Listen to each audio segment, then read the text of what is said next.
Hitler accède légalement au pouvoir le 30 janvier 1933.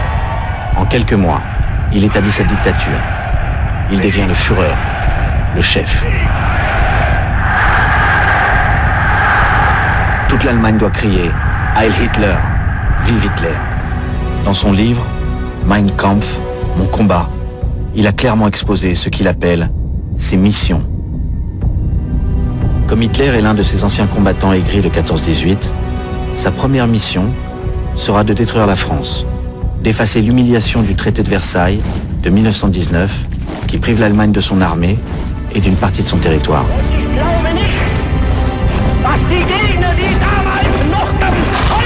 Il veut conquérir ce qu'il appelle l'espace vital. L'Allemagne a 80 millions d'habitants, le double de la France. Il veut en faire la grande puissance mondiale qu'elle doit être.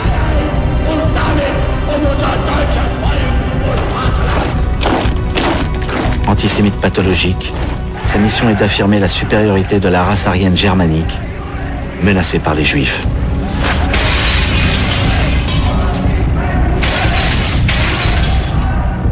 Pour lui, les Juifs ont causé la guerre et la défaite, l'inflation, le chômage. La prochaine guerre sera une guerre contre les Juifs.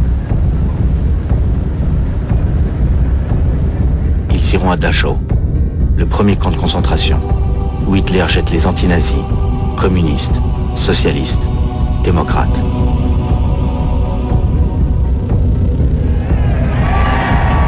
Hitler s'est donné enfin comme mission de réunir au Reich tous ceux qui parlent allemand, en commençant par son pays natal.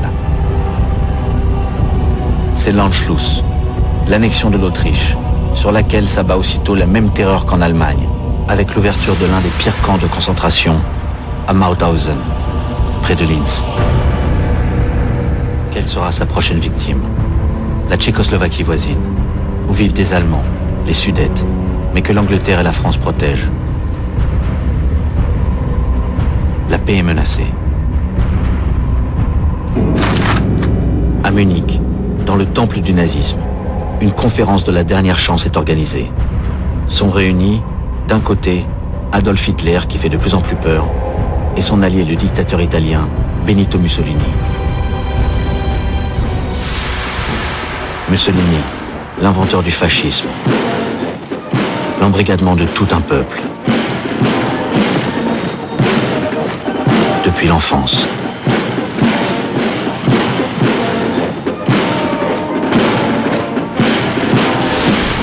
Et de l'autre côté, les démocraties occidentales, vainqueurs épuisés de la Grande Guerre, le Premier ministre britannique, le conservateur Chamberlain et le président du Conseil français, le radical socialiste Daladier, veulent sauver la paix.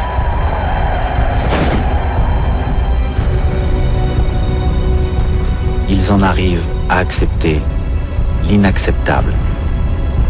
L'abandon de la province tchèque des Sudètes à Hitler, en échange de sa promesse solennelle de ne plus revendiquer aucun autre territoire. Mais que vaut la promesse d'Hitler? 6 mois plus tard, seulement, il envahit ce qui reste de la Tchécoslovaquie et entre à Prague, avec le maréchal Göring à ses côtés. Göring. Pour dissuader Hitler, l'URSS est le dernier recours. Elle est liée à la France par un traité d'assistance mutuelle. L'Union des républiques socialistes soviétiques.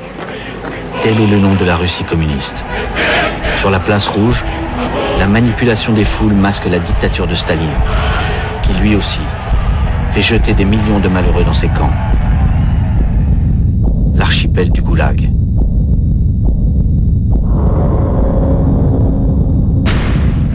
Malgré leur crainte du communisme, les Occidentaux comptent sur l'URSS. Mais Hitler va les prendre de vitesse. À l'été 1939, dans son chalet de Berchtesgaden, il prépare une parade avec son ministre des Affaires étrangères, Ribbentrop. Hitler avait juré de détruire le communisme, mais il envoie Ribbentrop, le nazi, à Moscou, pour conclure un traité historique avec ses pires ennemis.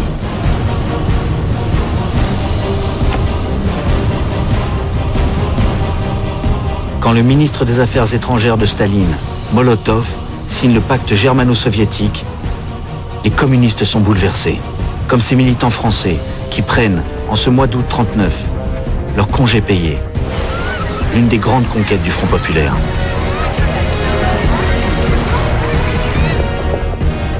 Pourquoi ce pacte de non-agression? Les soviétiques répondront: Staline a voulu gagner du temps, laisser Hitler et les Occidentaux s'entretuer.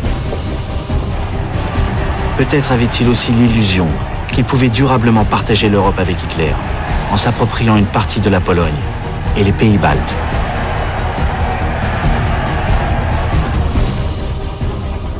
Hitler lui-même a besoin de fournir quelques explications aux dignitaires nazis. L'alliance avec Staline les choque. Hitler affirme au chef des SS et de la Gestapo, Heydrich et Himmler, à son proche collaborateur Bormann, à quelques intimes, que cette alliance provisoire lui laisse les mains libres pour reprendre son expansion, cette fois vers la Pologne. Alors Hitler, n'ayant pas plus d'inquiétude du côté américain que du côté russe, décide de mettre fin à ce qu'il appelle la pire monstruosité du traité de Versailles, le couloir de Danzig. Le territoire allemand avait été coupé en deux en 1919 pour donner à la Pologne un accès à la mer. Hitler fixe la récupération de Danzig et l'invasion de la Pologne au 1er septembre à 5h35.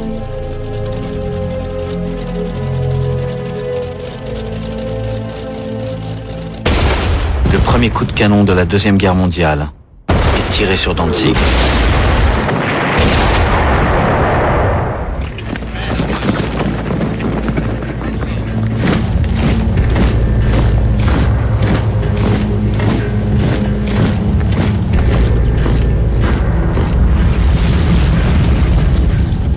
Hitler est confiant. Les Anglais et les Français ne bougeront pas. Pourtant, les deux gouvernements se réunissent aussitôt et adressent un ultimatum à Hitler, lui intimant d'arrêter toute action militaire contre la Pologne. Hitler déclare: ce sont des vermisseaux, ils sont incapables de prendre une vraie décision. Il ajoute: qui voudrait s'embourber dans une guerre mondiale pour Danzig?